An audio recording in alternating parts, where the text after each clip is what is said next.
De la tarde con 38 minutos, Mabel Huertas y Renato Cisneros con ustedes. Hasta las 8 estamos conversando con distintos personajes respecto de esta crisis política desatada luego de que el Congreso le negara la confianza al gabinete cateriano, y tenemos ahora en la línea telefónica a Iván La Negra, secretario general de Transparencia, y también a Flor Pablo, quien fuera ministra de Educación hasta hace poco, hasta febrero de este 2020.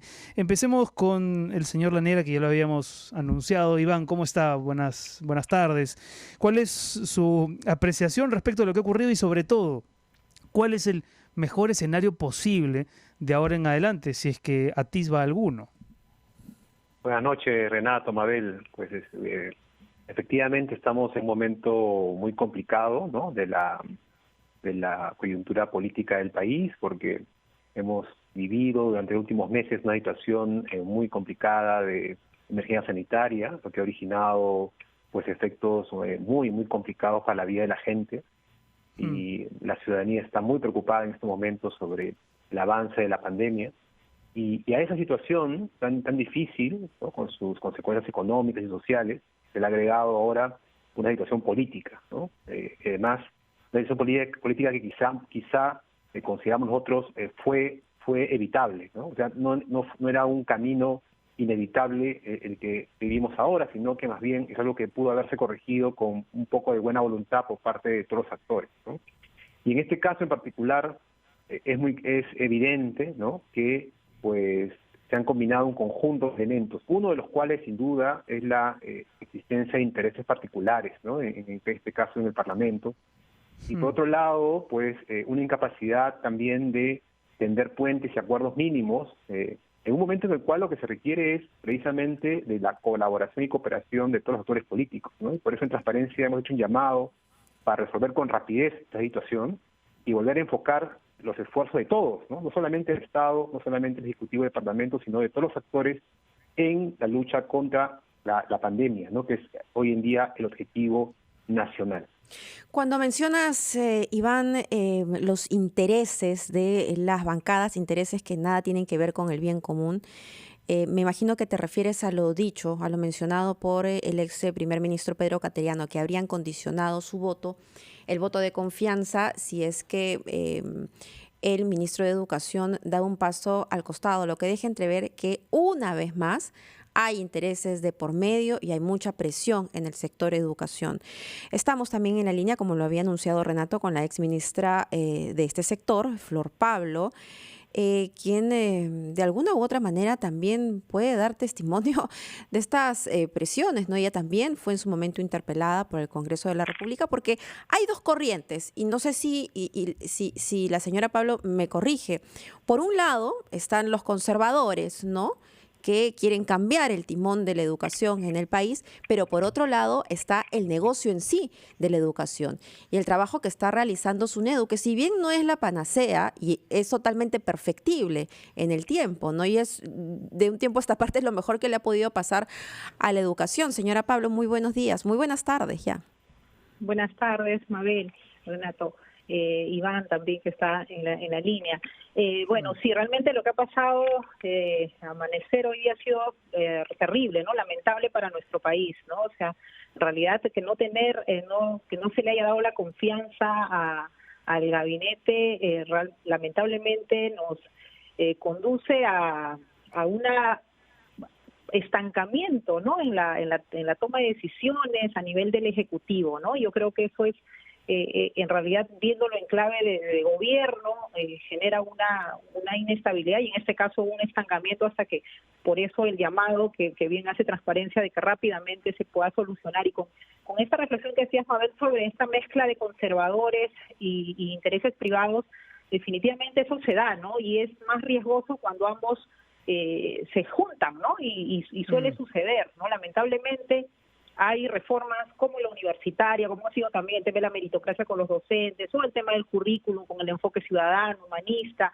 Siempre hay como disputas, ¿no? Pero en este caso, en el tema de la reforma universitaria, claramente no es solo un tema de enfoques, ¿no?, de posiciones, sino es un tema vinculado a intereses, ¿no?, intereses, a negocios.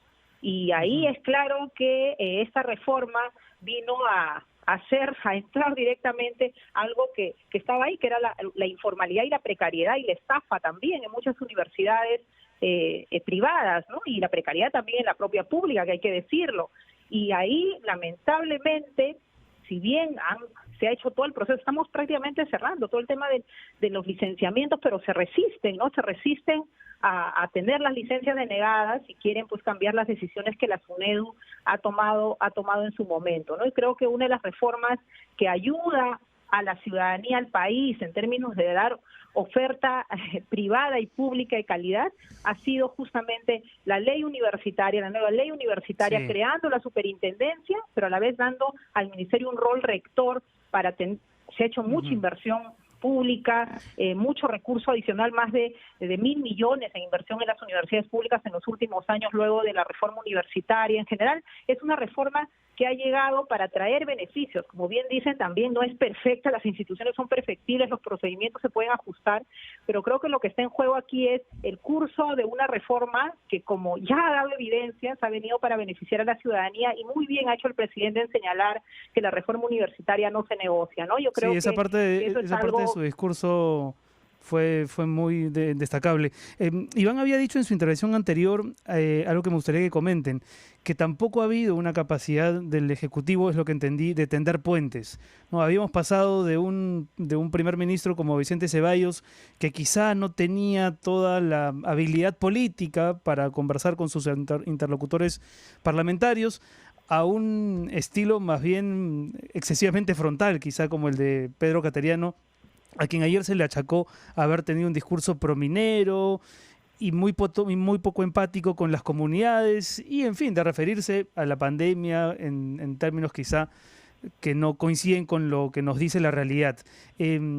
¿Ustedes estarían de acuerdo con eso? Iván, por ejemplo, ¿le faltó a Cateriano esa habilidad para tender puentes que tú estabas señalando? Y luego, ¿quién podría ser su sucesor para que esos puentes realmente puedan existir? Y en primer lugar, un saludo muy cordial a Flor, un gusto verla a la distancia. Lo segundo, que esto que vemos de los intereses políticos particulares, no los que estén interesados en el bien común, no es un tema nuevo, ¿no? Mabel seguramente que también ha estudiado esos temas sabe muy bien de que eso es ninguna novedad por la forma en que está construida la política en el Perú. Eso está siempre presente, ¿no? La pregunta es cómo se superan esas situaciones, o sea, qué tipo de acciones políticas nos permiten superar esa situación ya frente a una coyuntura concreta, ¿no? Y sin duda un factor muy importante es la ausencia en esta ocasión del mecanismo de contrapeso, ¿no? Que es el que tiene el gobierno cuando eventualmente puede inclusive disolver el Congreso. Es un mecanismo de contrapeso que inclusive varios expertos han señalado que debería, en el caso del último año, en la medida que pues el Parlamento no puede ser disuelto, tampoco debería haber pues esa situación de la censura a los ministros, ¿no? Una suerte de equilibrio entre ambos actores, ¿no? Lo segundo, que creo que también es importante, es que el gobierno de Vizcarra logró en muchos momentos establecer cercanías, digamos, un discurso que permitía establecer un lazo más allá del Congreso, es decir, con otros actores, en particular con la ciudadanía, ¿no? Un discurso que estaba muy dirigido a la ciudadanía en su conjunto, ¿no? Y ese fue un elemento muy importante, porque también permitía que otros actores eventualmente estuvieran dispuestos, no a hacer pues alianza necesariamente, pero al menos pues establecer ciertas cercanías con el gobierno, ¿no? Y entonces, claro, si te alejas de ese discurso y al mismo tiempo quedas sin las herramientas políticas para enfrentar intereses particulares, quedas muy débil, ¿no? Y esa situación creo que es lo que debe ser corregido. Y creo que más que pensar en personas puntuales, creo que hay que pensar en un perfil, ¿no? Que nos permita reconstruir esa relación, que le dé cierto equilibrio nuevamente al gobierno en una coyuntura que, como digo, es bastante difícil. Claro, pero en esta posición, y siguiendo en la línea de la pregunta de Renato, ¿no? En esta posición de no vamos a negociar la educación en el país, es de alguna u otra manera atrincherarse, ¿no? Y es respetable, es una posición respetable de parte del Ejecutivo, pero es una declaratoria de guerra nuevamente. Señora Pablo, ¿podríamos continuar entonces con este enfrentamiento y nunca darle gusto al Congreso? Porque lo que lo que en pocas palabras están pidiendo nuevamente es que se cambie de ministro. Pero la política va a continuar, la política educativa va a continuar, no importa quién esté en ese cargo. Todos los ministros que han pasado por ese ministerio, el Ministerio de Educación, de alguna u otra manera siempre han tenido que enfrentar a estas corrientes, ¿no? Vamos a ir a la pausa rápidamente, Sí, de Flor, verdad. y regresando del corte, volvemos con la respuesta de la ex ministra de Educación, Flor Pablo. Aprovechen esta promoción.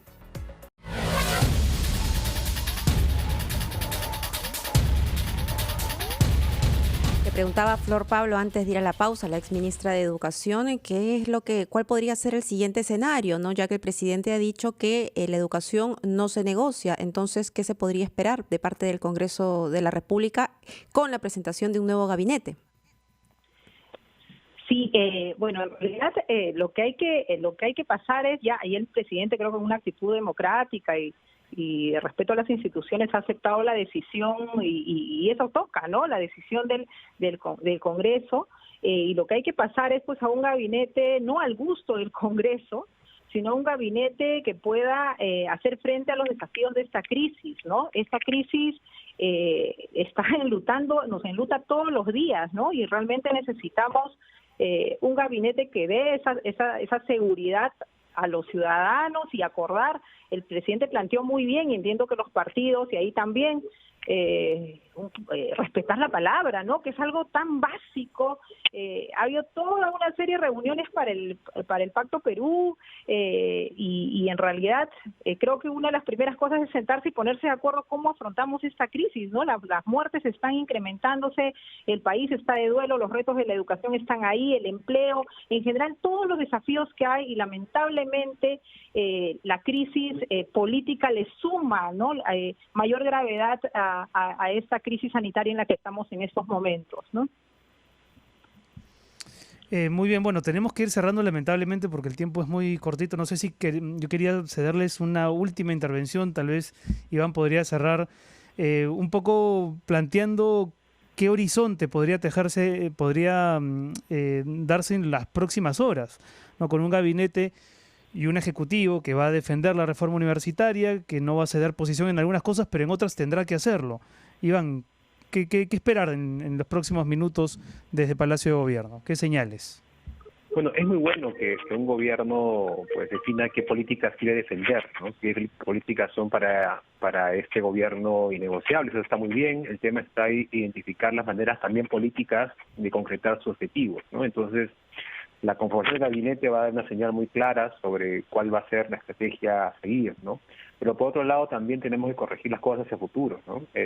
No queremos que estos problemas en la relación entre Parlamento y Congreso se repitan. Si queremos que mejore la organización política, también tenemos que avanzar con la reforma política. Tenemos que hacer que las reglas cambien para que en las elecciones del próximo año pues tengamos mejores posibilidades de elegir bien, ¿no? Entonces, ahí tenemos sin duda dos tareas esenciales para esta coyuntura.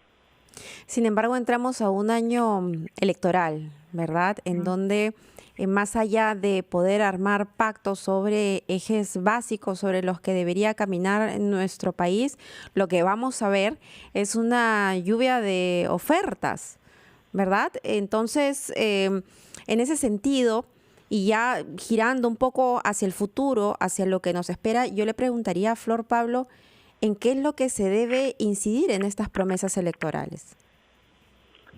Sí, creo que, bueno, es todo lo que está pasando nos dice qué cosa no queremos, ¿no? Y creo que hay que ser bien conscientes los ciudadanos de quiénes están en este momento poniéndose de lado justamente de las necesidades, ¿no? En casos de educación, de salud, de toda esta situación que nos pone, la pandemia nos pone como en el extremo, ¿no? Y creo que lo que hay que sostener no son en estas políticas de Estado definitivamente como la ley, la reforma universitaria y en general en educación fortalecer la educación pública, luchar contra la informalidad, atender a las zonas rurales, a nuestra Amazonía que es tan necesaria en el caso de educación y en todos los servicios. En realidad creo que hay que comenzar a mirar que este año definitivamente la actuación del Congreso va a estar muy mediada porque es un año electoral. Lamentablemente estamos en una pandemia y el tiempo es corto también para la gestión, entonces hay que ser hay que creo que también ponderar nuestras expectativas, ¿no? Y nuestras expectativas de un gobierno de un año tienen que estar en hacer frente a la emergencia y a la continuidad, en el caso de la educación, la continuidad educativa, ¿no? Que el menos niños, adolescentes y jóvenes pierdan sus estudios, salgan de la escuela por temas de pobreza, por no conectividad y otras situaciones, ¿no? Entonces creo que hay que ponderar bien qué cosa priorizamos en este contexto, en este año, pero tener definitivamente la mirada siempre puesta en las políticas de Estado, que no hay que renunciarlas, ¿no? Yo creo que no se trata de tener, nunca va a haber un gabinete al gusto de nadie, sí, claro, pero creo que tiene que haber un gabinete que responda a esta emergencia con experiencia, con autoridad y generando puentes, porque de eso es la política, trabajar entre diferentes, porque no hay forma. La política, la vida está hecha de generar consensos, acuerdos básicos, y creo que lo que está enfrente nuestro es la vida, es el bienestar de la gente y especialmente los más pobres en el país. Pero quizá eso fue lo que faltó, el consenso, la negociación, y se lo pregunto a Iván La Negra porque finalmente lo que estamos viendo hoy no inicia con la presentación del nuevo gabinete. Esta confrontación viene desde ya hace mucho tiempo. Entonces, cada acto tiene consecuencias, ¿no? Y a modo de reflexión, también yo le quería preguntar a Iván, finalmente, ¿fue mejor el remedio que la enfermedad? Y me refiero a este nuevo Congreso fragmentado, con intereses difuminados. ¿Fue mejor? Yo imagino que no era el escenario que Vizcarra hubiese esperado, y menos Pedro Cateriano. Solamente añadir una cosa antes de la respuesta de Iván, un dato que en realidad me parece bien interesante aportar para este momento de la conversación del colega Martín Hidalgo, que en Twitter más temprano puso: es la primera vez en los últimos 20 años que un parlamento le niegue el voto de investidura a un gabinete ministerial. Ni el periodo disuelto, controlado por Fuerza Popular, había llegado a ese extremo. Iván. Las reglas de la política, ¿no? Tanto las formales como las informales, definen en buena medida lo que los actores pueden hacer o no hacer, ¿no? Entonces, desde luego, como digo, había antes mecanismos disponibles para el gobierno para eventualmente enfrentar este tipo de tensión. Entonces no es que antes todos hubieran estado, digamos, tranquilos y en paz, y ahora ya todo pues ha cambiado con los actores. Los actores son muy parecidos, ¿no? Lo que cambia son las condiciones bajo las cuales los actores deciden. Y eso sin duda pues ahora ha sido, digamos, una situación particularmente evidente de las debilidades del sistema, ¿no? Pero lo que hemos vivido en estos últimos años, y estoy de acuerdo con Mabel, es una situación de confrontación mucho más visible. Y eso es una consecuencia de que en este periodo las debilidades que ya arrastrábamos, ¿no? por décadas, ahora se han hecho mucho más evidentes. Entonces, ¿y puede ser una advertencia de lo que venga en las elecciones del próximo año? Si no corregimos, si no hacemos cambios, ¿no? Hacemos cambios tanto en las reglas como también en los actores, ¿no? Y ahí también hay un papel ciudadano, porque es cierto que las reglas nos ayudan a elegir mejor, pero también los ciudadanos tenemos una responsabilidad en hacerlo bien. Muchísimas gracias a ambos. Eso. Sí, sin duda esta situación nos tiene que hacer reflexionar a nosotros como electores, ¿no? Y tratemos de ver bien no solamente este evento en particular, sino todo, ¿no? Como hechos concatenados, porque son parte de un todo, de una situación crítica desde hace mucho tiempo y que se agudiza más con esta pandemia. Gracias a Iván La Negra, gracias a Flor Pablo por participar en estos minutos con nosotros. Vamos a hacer una pausa, son las 7 de la noche, regresamos con la segunda hora del programa aquí en RPP. Volvemos. Crisis política.